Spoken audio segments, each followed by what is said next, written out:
tectônicas. Bem, o que são placas tectônicas? Elas são grandes rochas semi-rígidas que constituem boa parte da crosta terrestre. E elas são divididas em 52, onde 14 são principais e 38 menores. Existem três tipos dela.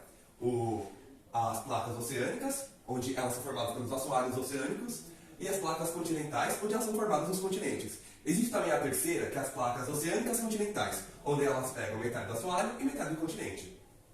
Elas se movimentam de forma lenta e gradual, devido ao magma debaixo delas, que acabam impulsionando e realizando o movimento delas.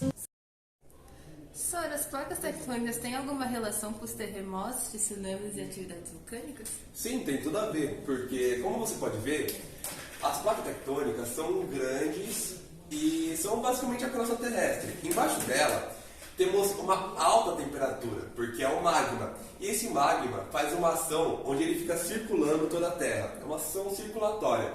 E isso faz as placas se movimentarem. No caso, elas podem se aproximar uma da outra ou então se afastarem. Elas também fazem um outro tipo de movimento, no caso lateral ou colisão, onde nesse tipo de movimento pode se resultar em tsunamis, terremotos, como por exemplo no oceano, se ela acabar dando uma alta altitude, ela vai acabar causando um terremoto e posteriormente vai formar um tsunami devido ao deslocamento da massa. Professor, e por que não acontece no Brasil essas coisas que a Tássia comentou? É uma boa pergunta.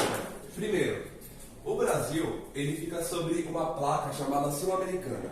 É uma placa em que ela tem cerca de 43,6 milhões de quilômetros quadrados, ou seja, ela é muito extensa, e 200 quilômetros de espessura, então ela é bem grande, né? E não quer dizer que não acontece, acontece sim, pequenos abalos sísmicos, coisa bem pequena, porque ele acontece devido não ao deslocamento, mas sim o desgaste da placa. E ela se move em direção ao oeste, ela se afasta do oeste, no caso. Ela se move em direção à Nazca, a grande placa de Nazca, e a grande placa do Pacífico. Então, professor, eu estava pensando no negócio que eu ouvi falar sobre uma Pangeia. Tem alguma relação? Pangeia? É uma teoria muito antiga que foi feita pelo Alfred Wegener. Você provavelmente viu essa teoria quando você assistiu aquele filme da Era do Gelo, não foi? Daquele esquilinho que foi tentar pegar nós e separou o mundo inteiro? Sim.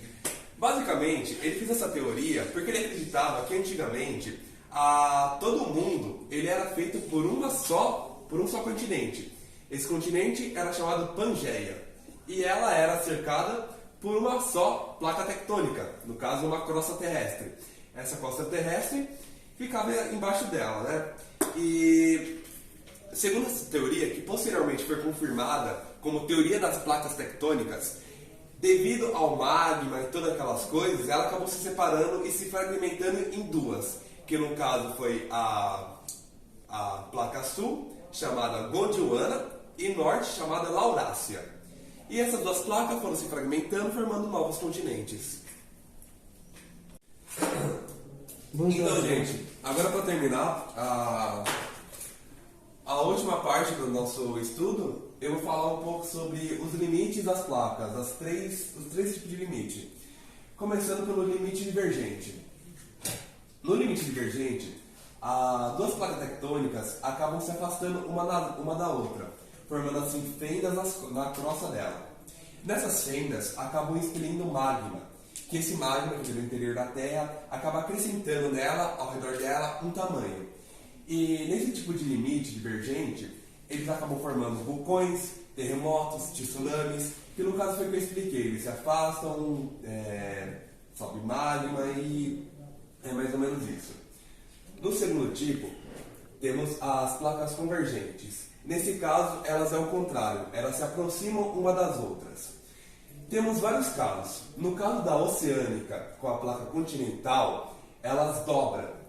No caso, elas estão vindo e elas meio que fazem um negócio que a gente chama de enrugamento. Elas pegam e fazem meio que uma dobrinha. É como se fosse uma montanhazinha.